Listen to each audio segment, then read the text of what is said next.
د پی ایس ایل تاریخ هغه کلاډیان چې پی ایس ایل سره دوکه کړی دا او آی پی ایل ته تللی دي هغه سلور غټ کې سلور نه بلکې 15 کلاډیان دي چې هغه پی ایس ایل سره دوکه کړی دا او د پی ایس ایل نه آی پی ایل ته تللی دي کم کلاډیان د ډیټیل سره په خبره کوي بلیسنګ مزورابانی په 2026 کې اوس دازل چې اسلام آباد یونایټډ ځان سره اشتله وو او د اسلام آباد یونایټډ لوبډله په ځای پرېخه او آی پی ایل ته لاړو کولکتا نایټ رایډر ته کولکتا نایټ رایډر د بنگلاديش مستفیض الرحمن پریخو نو دا مستفیض الرحمن په ځای بلیسنګ مزورابانی د زیمبابوے سره تعلق لري چې کولکتا نایټ رایډر ځان سره واغشتو نو د پی ایس ایل کانټریکټ ختم کو اور د اوس لاړو په آی پی ایل کې به شرکت کوي چونکه پی ایس ایل پاکستان کرکټ بورډ وایي چې په د باندې مونږه لیګل اکشن هم مخلو په د باندې مونږ قانوني کاروایی هم کوي بیا ورپسې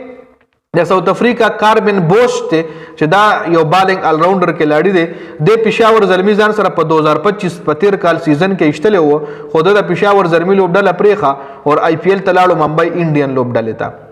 نو د ساوث افریقا کلاړی کاربن بوش هم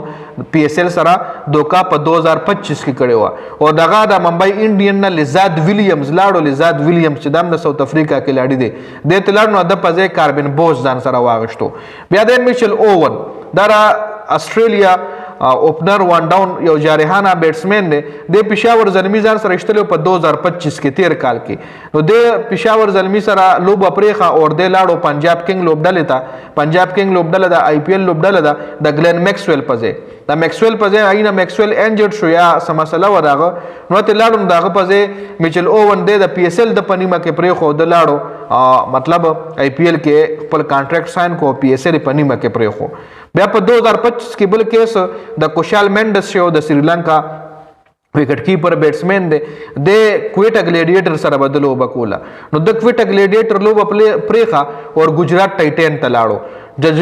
جوس بټلر پځه جوس بټلر هم یو وکټ کیپر بیټسمن چې هغه ټیم د انګلند یو خپل سیریز نو هغه واپس رانغو آی پی ایل ته نو آی پی ایل پځه غي بیا کویټا ګلیډیټر نه کوشال مینډس اوچت کو او د پی ایس ایل پځه پرخو آی پی ایل ته لاړو دینه علاوه کایل جیمیسن چې کوم دی د نیوزیلند کې لاړی دی په 2025 کې دا کویټا ګلیډیټر ځان سره اشتله وو او کویټا ګلیډیټر د پنیمه کې پرخو او پنجاب کینګ ته لاړو د لوکی فرګوسن پځه لوکی فرګوسن چې کوم دی د نیوزیلند بالر دی خو هغه ټایم تاسو د 13 کال د پاکستان او د انډیا جنگ هم شروع او پکې پی ایس ایل او آی پی ایل دواړه په یوځای شروع وو نو چې کله د جنگ خطر شو نو ای پاکستان پی ایس ایل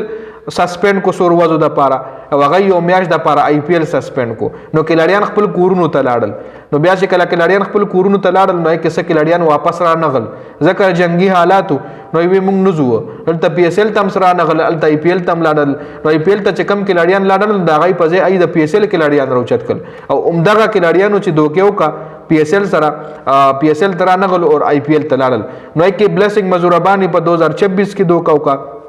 او نور